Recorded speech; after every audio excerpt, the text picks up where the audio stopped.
दोस्तों, फिर से आपका स्वागत है बुकिश ब्रेन में। तो चलिए दोस्तों, शुरू करते हैं आज के दिन एक और ही बेहतरीन ऑडियो बुक समरी के साथ, जिस बुक का नाम है अनस्क्रिप्टेड। इस ऑडियो बुक समरी को हम दोस्तों चैप्टर बाय चैप्टर सुनेंगे। इंट्रोडक्शन। आपको ऑथर एमजे की बुक अनस्क्रिप्टेड को जरूर सुनना चाहिए। इसमें ऑथर ने कुछ ऐसे प्रिंसिपल दिए हैं जो हम सबको एक फ्री लाइफ जीने में मदद कर सकते हैं। यह बुक हमें रैट रेस के चक्रव्यूह से छुटकारा दिलाने में भी हमारी मदद करती है। तो चलिए बिना समय गंवाए शुरू करते हैं। चैप्टर 1। क्या आप विश्वास करेंगे गुलामी आज भी रहती है, आज भी एग्जिट करती है? क्या विश्वास करेंगे बस उसका रूप रंग थोड़ा सा बदल गया है? आज की तारीख में हम गुलाम हैं उस स्क्रिप्टेड लाइफ के जो हमें कुछ और सोचने ही नहीं देती। सब कुछ पहले से ही डिसाइडेड है। हमें क्या पढ़ना चाहिए, क्या बनना चाहिए, क्या खरीदना चाहिए, किस दिन नौकरी करनी चाहिए, किस दिन छुट्टी लेनी चाहिए। वास्तव में वह सब एक एक चीज जो हमारे आसपास हो रही है, जो जिंदगी में हम जी रहे हैं, जिन चैलेंजेस का हम सब सामना कर रहे हैं, वह सब के सब स्क्रिप्टेड है। पढ़ाई कर लो वरना कुछ नहीं बन पाओगे।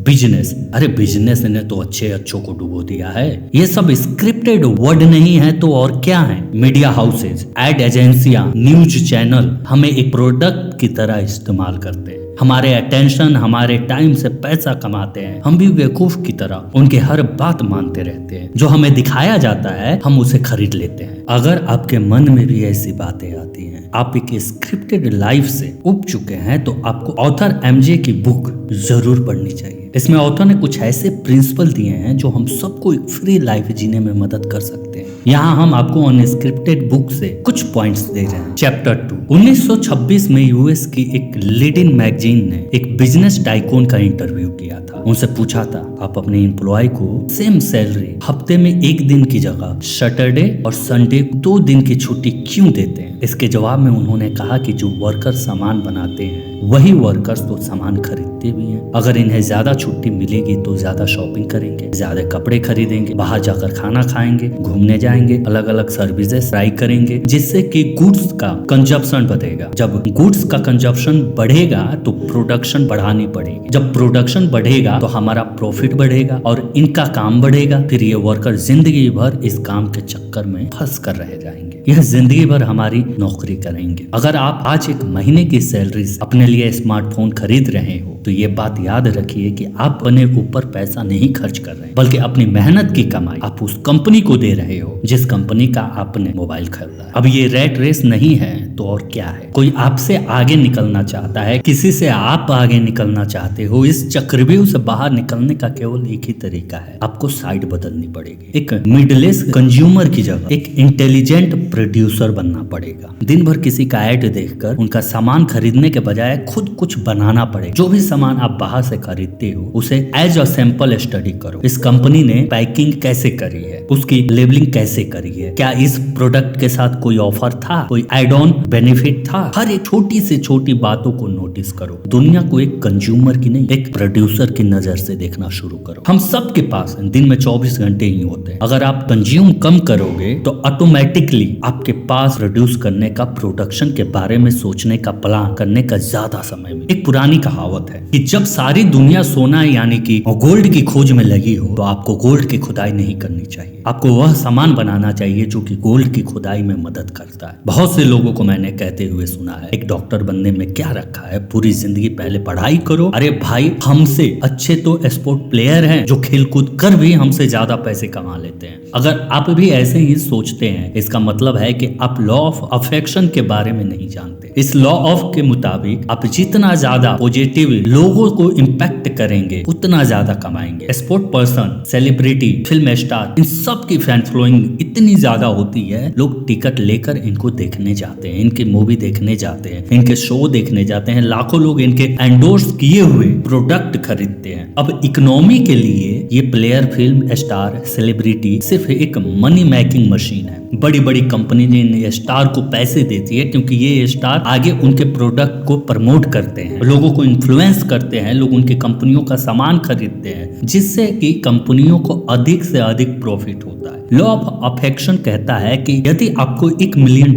कमाना है तो आपके पास 2 तरीके हैं। पहला है affect a lot of people, जिसे स्केल कहते हैं। दूसरा है अफेक्ट पीपल अ लॉट, जिसे मैग्नीट्यूड कहते हैं। इसे कुछ ऐसे समझते हैं, या तो आप बहुत से लोगों को अफेक्ट करो जिसे स्केल कहते हैं, या फिर आप लोगों को बहुत सारा अफेक्ट करो जिसे मैग्नीट्यूड कहते हैं। स्केल का मतलब है आपके पास एक प्रोडक्ट है जिसकी 100 वैल्यू है, तब आपने वह 100 का प्रोडक्ट 1 लाख लोगों को बेचा है, इसे स्केल कहते हैं, यानी कि affecting a lot of people. वही मैग्नीट्यूड का मतलब है आपके पास जो प्रोडक्ट है उसकी 1 लाख वैल्यू है, आपने 1 लाख रुपए का प्रोडक्ट 100 लोगों को बेचा है, जिसे मैग्नीट्यूड कहते हैं। यानी कि अफेक्टिंग पीपुल अ लॉट। जितने भी लग्जरियस ब्रांड है, चाहे वो ऑटोमोबाइल्स हो, रिटेल में हो, लाइफ स्टाइल में हो, वह सब मैग्नीट्यूड टेक्निक का इस्तेमाल करते हैं। अगर आप वाकई एक बिजनेस शुरू करना चाहते हो तो एक ग्रेट आइडिया के पीछे भागने की बजाय अपने कंज्यूमर की भाषा को समझो। डिमार्को का कहना है जिसे आप कंज्यूमर की कंप्लेंट कहते हो, वह एक लीडर के लिए अपॉर्चुनिटी कोड वर्ड होते हैं। उदाहरण के लिए यूएस में लोग टैक्सी के वाइट टाइमिंग से लेकर टैक्सी के फेयर तक बहुत परेशान थे। इस अपॉर्चुनिटी कोड वर्ड को गारेट कैंप और ट्राइब्स ने सुना, फिर उबर लॉन्च किया। अगर आप किसी को ये कहते हुए सुनते हो काश ये हो जाता, या फिर आई हैड दिस, तो आप अपने अंदर के प्रोड्यूसर को जगाओ, उस अपॉर्चुनिटी कोड वर्ड को सुनो। अगर आप अपॉर्चुनिटी कोड वर्ड को सुनकर कुछ प्रोड्यूस करते हो तो आपके सामने चैलेंजेस तो आएंगे। इसका सॉल्यूशन आपको अगले प्रिंसिपल में मिलेगा। Chapter number 3। अगर आप टीवी पे लाइव शो में थिएटर पर कोई ट्रेंडिंग परफॉर्मेंस देखते हो तो उसके पीछे बहुत कड़ी प्रैक्टिस जुड़ी होती है, लेकिन स्क्रिप्टेड लाइफ जीने वाले लोग वही देखते हैं जो उन्हें नजर आता है। कोई ब्लॉकबस्टर मूवी आ जाए तो कहते हैं कि अचानक से फिल्म हिट हो गई। किसी ने नया मोबाइल एप्लीकेशन बना दिया तो कहेंगे अरे यार इसने तो रातों रात एप्लीकेशन बना दिया। लेकिन ओवरनाइट सक्सेस जैसा तो कुछ होता ही नहीं है। हर सक्सेस के पीछे एक बार लंबा प्रोसेस छुपा होता है जो कि मोस्टली लोगों को नजर ही नहीं आता है। फॉर एग्जाम्पल, लोग कहते हैं कि मुझे अपना वेट कम करना है, लेकिन अगर आप देखोगे तो वह चिप्स भी खाते हैं, कोल्ड ड्रिंक भी पीते हैं, एक्सरसाइज भी नहीं करते हैं। वेट कम करना कोई इवेंट नहीं है, आपने आज सोचा और कल हो गया। एक पूरी प्रोसेस है जिसे आपको फॉलो करना पड़ता है, तब जाकर आप अपना डिजायर बॉडी वेट पा सकते हो। मेरे कई ऐसे फ्रेंड हैं जिन्हें कोई बिजनेस आइडिया आया, उन्होंने अपनी कंपनी का लोगो डिजाइन करवाया, कार्ड छपवाया, उस पर बड़ी शान से लिखवाया फाउंडर एंड CEO XYZ। मतलब एक ऐसी कंपनी का CEO जिसके पास ना कोई प्रोडक्ट है और ना कोई कस्टमर है। प्रॉफिट तो दूर दूर तक सवाल ही नहीं उठता।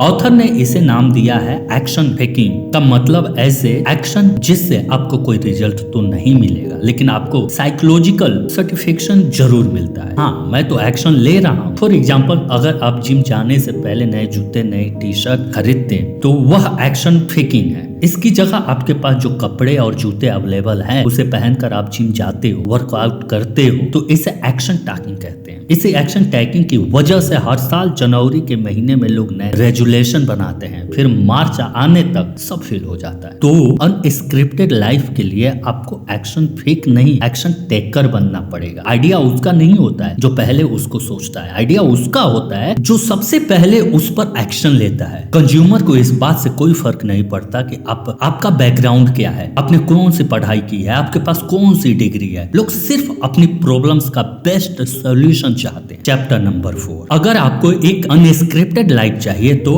अपने आप को एज अ ब्रांड बिल्ड करो, एज अ कंपनी नहीं। अपने आज तक शॉपिंग करते समय चाहे आप कहीं से भी शॉपिंग करो, फैशन स्ट्रीट पर जाओ या किसी मॉल में जाओ, कभी शॉपकीपर से पूछा है मैं जो प्रोडक्ट यूज कर रहा हूँ या रही हूँ उसको बनाने वाले के पास कौन सी डिग्री है? शायद नहीं। मतलब साफ है कि हमें बेस्ट प्रोडक्ट की जरूरत होती है, ना कि किसी डिग्री की। अगर आज आप किसी डॉक्टर के पास भी जाते हो तो उसकी डिग्री देखकर नहीं जाते हो, आप उसका नाम सुनकर जाते हो। अपनी कंपनी को सिर्फ एक कंपनी मत बनाओ, उसे एक ऐसा ब्रांड बनाओ जिसे ना सिर्फ लोग पहचाने बल्कि उस पर ट्रस्ट करें। लोग सामने से आकर आपसे कहें मुझे आपकी कंपनी का प्रोडक्ट चाहिए, मुझे इस कंपनी के साथ बिजनेस करना है। ऐसा तभी पॉसिबल है जब आप मार्केट के किसी नए स्पेसिफिक असाइनमेंट को टारगेट करो। चलिए एक बात बताइए, क्या कभी आपने फेरारी या बुगाटी का टीवी पे ऐड देखा है? हो ही नहीं सकता, क्योंकि वह टीवी पे अपनी ऐड देते ही नहीं। वह जानते हैं कि जो लोग टीवी देखते हैं उनके पास इतना पैसा ही नहीं है वह उनके प्रोडक्ट खरीद सके। तो यूं ही किसी को भी अपना सामान बेचने की कोशिश मत करो, लोग खरीदेंगे भी नहीं और आपको डिसअपॉइंटमेंट भी होगा। एक कंपनी को ब्रांड बनाने में सिर्फ लोगों की बिजनेस कार्ड एवं अच्छी वेबसाइट की ही जरूरत नहीं होती। एक ब्रांड बनाने के लिए आपको कंटिन्यू काम करना पड़ता है, एक रेपुटेशन अर्न करनी पड़ती है। Chapter number 5। कितने सारे लोग ऐसे होते हैं जो एक बार पढ़ाई खत्म करने के बाद कभी भी वो किताब खोलकर ही नहीं देखते, लेकिन वास्तविकता ये है कि ग्रेजुएशन के बाद ही हमारी असली लाइफ शुरू होती है, क्योंकि यही वो टाइम है जब आप अपनी थ्योरेटिकल नॉलेज को अपनी प्रैक्टिकल लाइफ में अप्लाई करते हो। लाइफ में आगे बढ़ने का तरीका है आप कुछ ना कुछ नया सीखते रहो। आजकल तो इंटरनेट पे इतनी सारी इंफॉर्मेशन मौजूद है, स्टेप बाय स्टेप आप जो चाहो वह सीखते हो। अगर आप इस पॉइंट पे कंफ्यूज होते हो और अपने लिए कौन सी किताब पढूं, कौन सी किताब सिलेक्ट करूं, तब मेरे विचार से अगर आप एक स्टूडेंट हो तो इन्वेस्टमेंट पर बुक पढ़ने से पहले आपको सेल्फ डेवलपमेंट की बुक पढ़नी चाहिए। अपने आप को प्रूफ करना चाहिए। याद रखना, graduation is not the end of education. तो ये हैं वो 5 प्रिंसिपल जो हमने सीखे हैं एमजे की बुक से, अनस्क्रिप्टेड से। आज हमने जो पॉइंट्स जाने हैं वह है चक्रव्यूह से बचने के लिए आपको साइड चेंज करनी पड़ेगी, एक प्रोड्यूसर बनना पड़ेगा, क्योंकि लोग एक हीरो को पहचानते हैं, ऑडियंस को नहीं। डायरेक्टली कहीं पहुंचने के बारे में सोचकर टाइम वेस्ट करने से और स्ट्रेस होने से बेहतर है आप एक प्रोसेस को फॉलो करो, फिर स्टेप बाय स्टेप चलो। अपने प्रोडक्ट या सर्विस को सिर्फ एक कंपनी नहीं बल्कि एक ब्रांड बनाने पे फोकस करो। आपका ग्रेजुएशन आपकी पढ़ाई का अंत नहीं बल्कि शुरुआत है। तो थैंक यू दोस्तों, ये थी आज की ऑडियो बुक समरी। दोस्तों, ऑथर ने अपनी इस किताब में बहुत सारे विषय पे चर्चा किया है, उनमें से कुछ पॉइंट्स को हमने यहाँ आपके सामने रखा है। उम्मीद है कि आपको पसंद आए होंगे। अगर आप इसे पूरा पढ़ना चाहते हैं तो आप इसे अमेज़न से खरीद सकते हैं। इस किताब की लिंक हमारे डिस्क्रिप्शन बॉक्स में मिल जाएगी। तो थैंक यू दोस्तों अपना कीमती समय देने के लिए। तो इसे अपने दोस्तों के साथ अवश्य शेयर करें और आपको दिल से धन्यवाद अपना कीमती समय देने के लिए। दोस्तों, आप लोगों से एक अनुरोध और रिक्वेस्ट है कि प्लीज हमारे चैनल को सब्सक्राइब कर दीजिए। हम आपकी नॉलेज को इंक्रीज ही तो करते हैं, please. Thank you for watching book is brain. हमारे चैनल को लाइक कर दे, सब्सक्राइब कर दे, कमेंट कर दे।